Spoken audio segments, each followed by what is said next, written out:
prick. I'll show you suffering. Oh, the TV is buffering. I'll destroy you! Buffering, you lost your signal.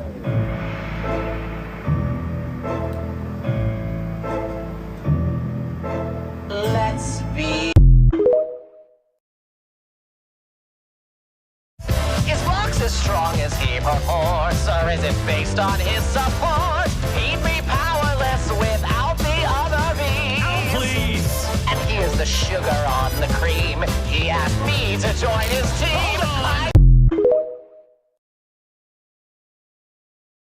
So this is what you've been up to since Eden? Well, your first wife didn't seem to hate what I had up. Or the second.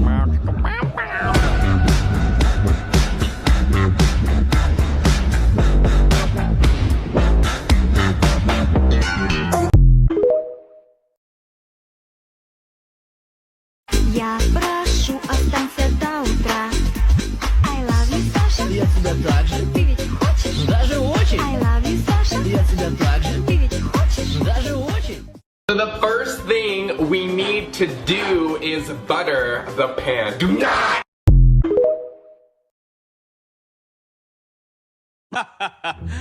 All right then. Looks like you could use some help from the big boss of hell himself. Check out Daddy's glowing reviews on Yelp. 5 stars! Flawless! Really great! With the punch of a pentagram. A whack, bam, boom, a la Kazam. Usually I charge a sacrificial lamb, but you get the family rate. Thanks, Dad! Who needs If you're a parent with children, don't leave them around me. Pause! Stop! I meant like, I'm going to teach them bad words.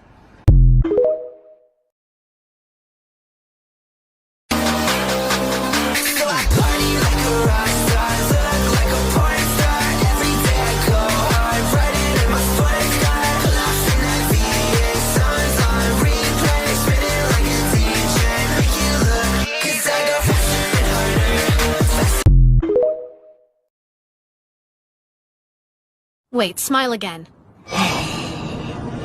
Okay, stop. Now again. My God, you freaking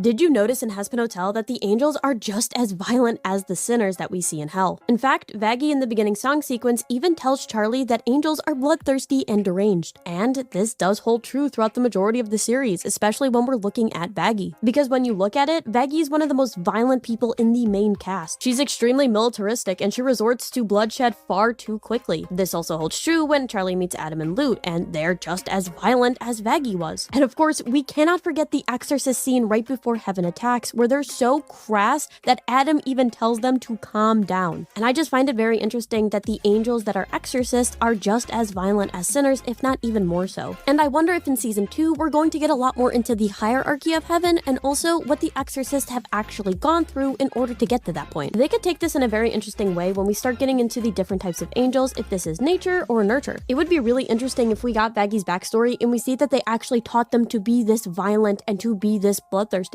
It'll be interesting to see the differences in angels in the second season.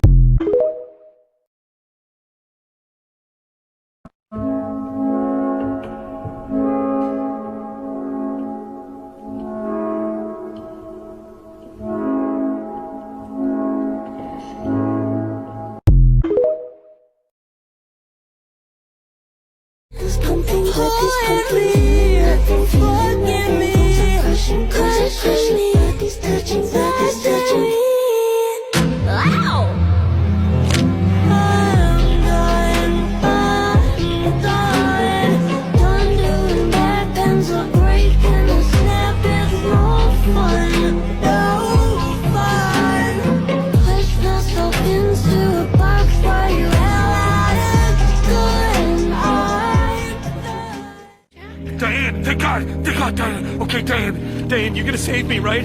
I called you and you're coming to get me? Jack, why did you call me? I live in Chicago. I can't save you. You didn't pick up. Right. It went to voicemail. Yeah. And then I went back in the pool. It's too late. What's done is done. No. There's nothing I can do, Bojack. I'm not real. None of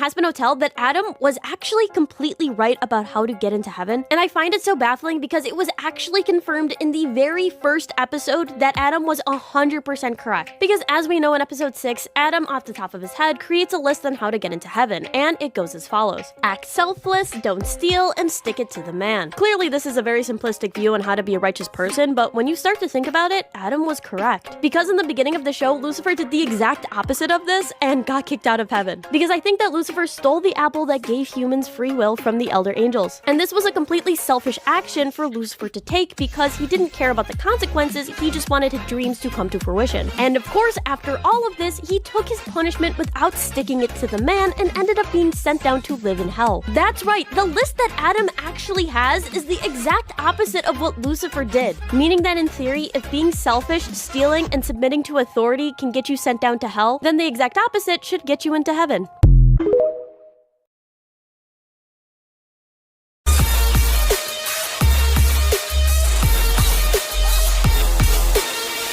me for mercy, admit you were toxic.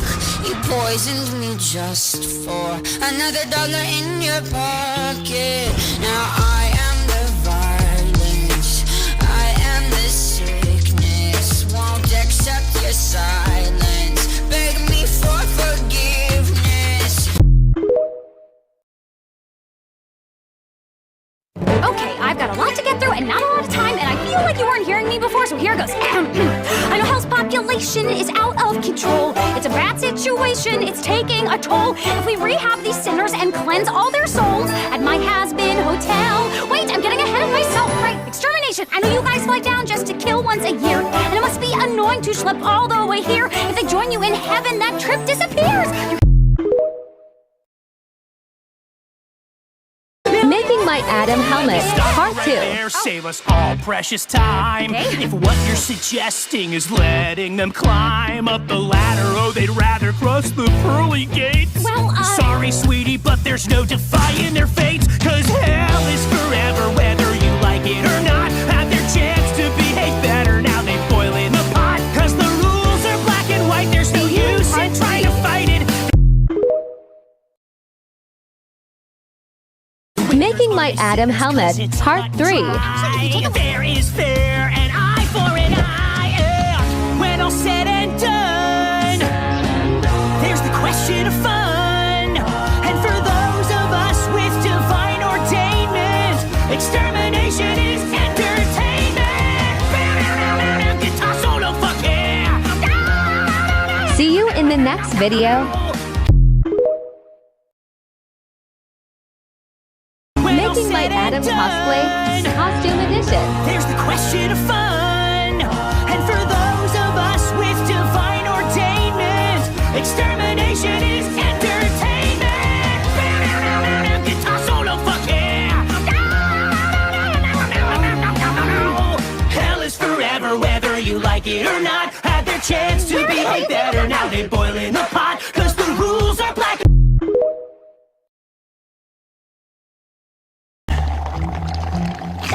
Holy fucking shitballs. Am I seeing who I think I'm seeing? What is she doing here? How did she even get up here? Who cares? I got this girl and she wants me to duke her. I told her I'll come scoop her around and she said, that sounds great. Shorty girl's a trooper. No matter what I need her to do, she'd be like, on his own throne, the boss like... So if Derek was a sophomore back then, how old was he? How old were you? How old are you now? Not as young as we could have been, but not as old as you might think. Okay, that was frustratingly vague. How old are you? I'm 17. See, that's an answer. That's how we answer people. Well, 17 how you'd measure in years. All right, I'm just gonna drop it.